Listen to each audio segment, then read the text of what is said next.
Assalamualaikum warahmatullahi wabarakatuh. Jumpa lagi di channel Miu Miu Miu Miu Miu. Alhamdulillah. Halo teman-teman dan Bapak Ibu guru.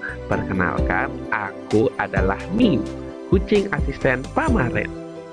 Pernahkah terpikir bagaimana teknologi kecerdasan artifisial atau yang disebut AI atau yang dikenal juga sebagai KA, kecerdasan artifisial, yang kini semakin canggih bisa kita manfaatkan di sekolah loh. AI emang luar biasa. Tahukah kalian bahwa AI juga punya batasan? Dan yang terpenting, bagaimana kita bisa menggunakan dengan bijak dan beretika. Yuk kita bahas.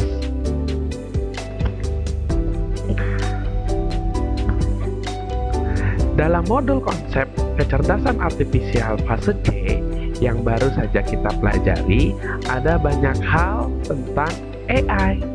Tapi dua keterbatasan utama AI yang menurut Miu sangat penting untuk kita pahami bersama. Apa aja sih?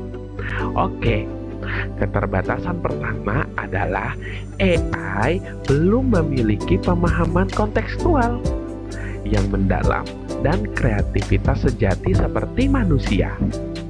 AI memang pintar merangkai kata atau membuat gambar yang indah, tapi itu semua berdasarkan pola yang sudah ia pelajari dari data yang banyak sekali.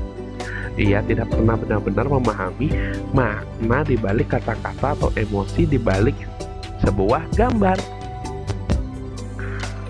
Misalnya, jika kita meminta AI membuat cerita tentang persahabatan seekor semut dan gajah, AI mungkin bisa merangkai kata-kata yang logis, tapi tidak benar-benar merasakan atau memahami esensi persahabatan itu sendiri. Kreativitasnya adalah rekombinasi dari apa yang sudah ada, bukan inovasi murni dari nol yang muncul dari pengalaman hidup atau emosi. Nah, menurut saya keterbatasan ini justru mengingatkan kita bahwa AI adalah alat yang sangat kuat, tapi bukan pengganti pemikiran kritis, empati, atau sentuhan manusia. Ini menegaskan bahwa peran kita sebagai manusia tetap tak tergantikan dalam menciptakan ide-ide orisinal dan memahami nuansa yang kompleks. Keterbatasan kedua adalah AI sangat bergantung pada data yang digunakan untuk melatihnya.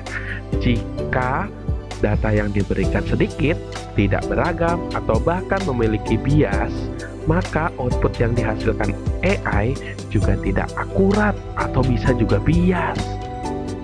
Bayangkan, kita melatih AI untuk mengenali wajah, tapi kita memberinya wajah orang dewasa.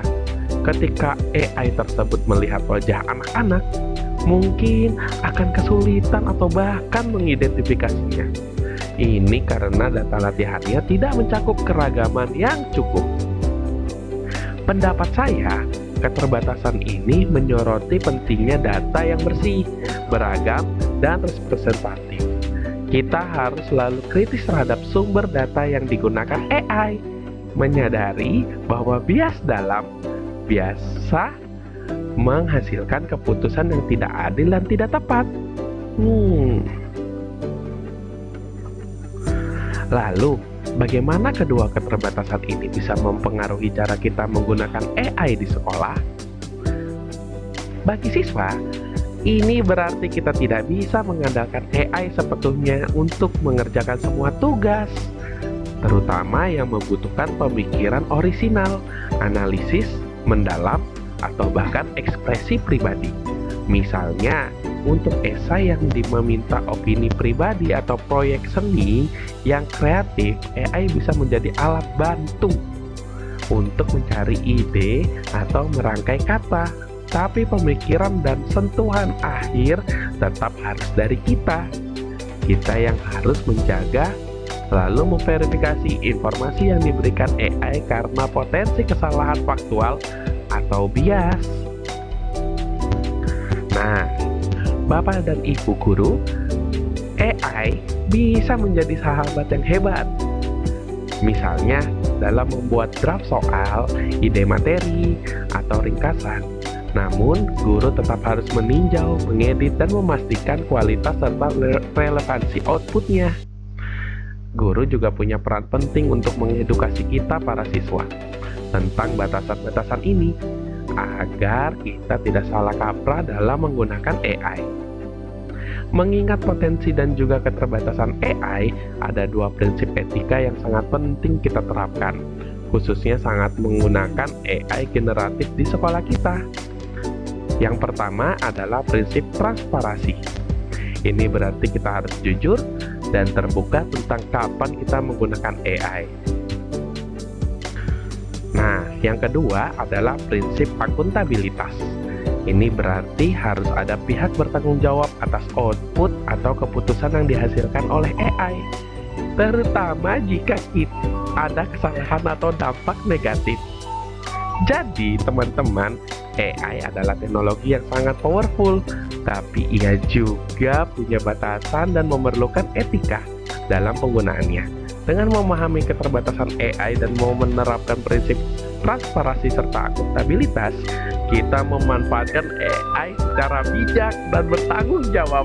Di sekolah kita, mari kita jadikan AI sebagai alat mendukung pembelajaran, bukan menggantikan esensi dari pemikiran dan kreativitas manusia. Bagaimana pendapat kalian? Mari kita diskusikan lebih lanjut. Sampai jumpa pada video berikutnya. Bye bye. Miu miu miu miu miu.